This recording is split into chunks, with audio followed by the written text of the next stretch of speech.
asalaamaaleykum chers internautes asalaamaaleykum yow ñi nga xam ne yéen a ñuy déglu tey vidéo bu am solo leen génneel parmi tant d'autres vidéos tey si lan la ñuy wax mooy quels sont les dangers yi nga xam ne mooy nekk ci ñàkk muter sa terrain loolu mooy premier pàcc bi. deuxième pàcc bi ñuy wax ci titre foncier global ak titre foncier individuel ma lay ñaan nga toog déglu vidéo ba jusqu'à la fin pour nga mën a bénéficier wu. asalaamaaleykum chers internautes comme ni ñu ko waxee sànq dafa am lu ñuy wax titre foncier individuel ak titre foncier global bala ñoo dugg ci waxtaan woowu nañ dugg ci waxtaan wu lan mooy danger wu nit ki jënd terrain te muté wu ko ñu def définition mutation mooy Samba Ndiaye jaay na Khoudia Ndiaye mutation bi mooy maanaam Khoudia Ndiaye dafa war a génnee turu Samba Ndiaye ci terrain bi def ko ci turam loolu kan moo koy def ñu ne bu nekkee délibération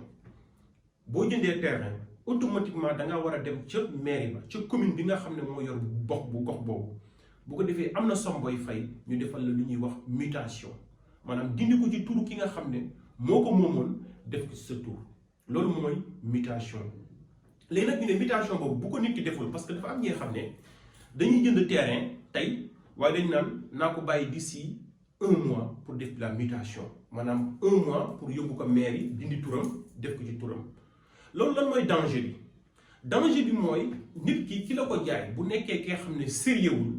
mën na jël terrain bi jaay la ko pare jaay ko keneen nan la koy defee déglu leen bu baax ni ko gars yi di defee mooy ne tey jii délibération bi nga xam ne mi ngi la koy jox mën na koo photocopier jenc bu ko photocopier jenc ko ñëw def ak yow njaay bi defal la acte de vente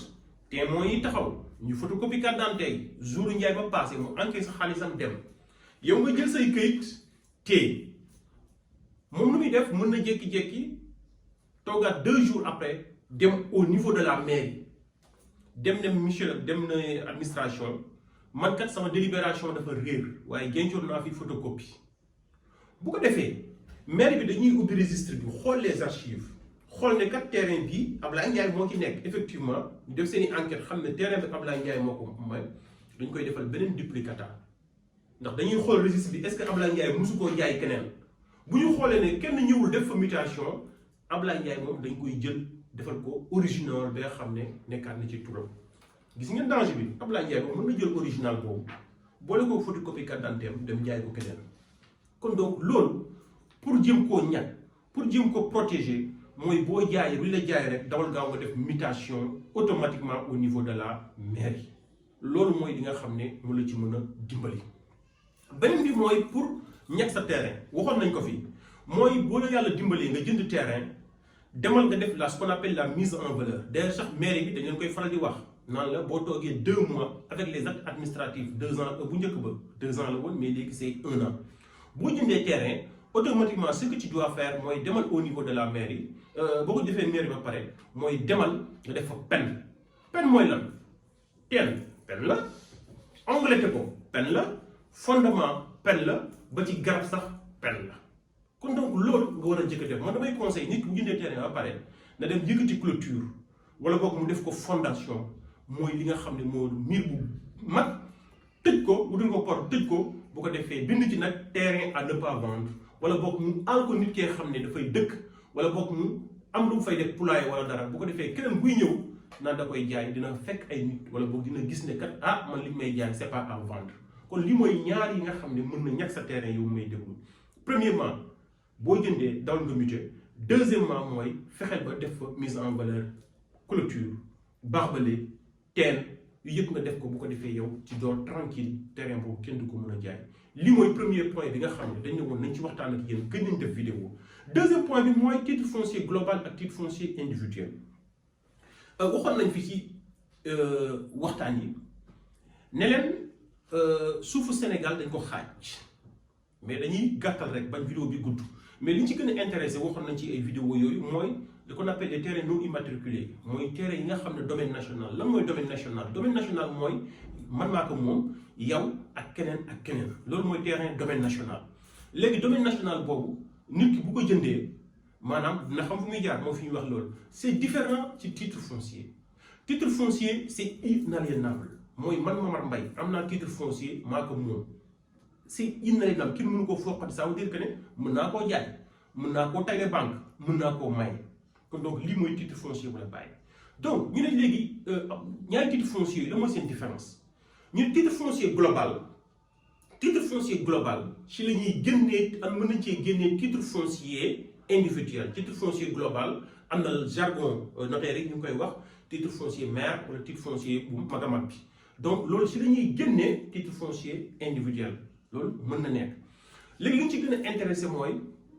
titre foncier boobu nan lañ koy jaayee bu ñu la koy jaay nan ngay def ba jënd ko nit mën na ñëw ne la titre foncier individuel nga ne ko kañ dem ci notaire ngeen jënd dugg ci notaire ba waaye des fois am na titre foncier global yi nga xam ne doon sa notaire bu koy jaay du defar acte de vente mais du def mutation bi. lu ko waral mooy ne am na kayit yi nga xam ne matul lu ci mel ni autorisation de lotir bi léegi nag nit bu lay jaay nga terrain titre foncier global ngeen bëgg def sous-seing privé demu leen notaire nan ngeen def mooy la première chose à faire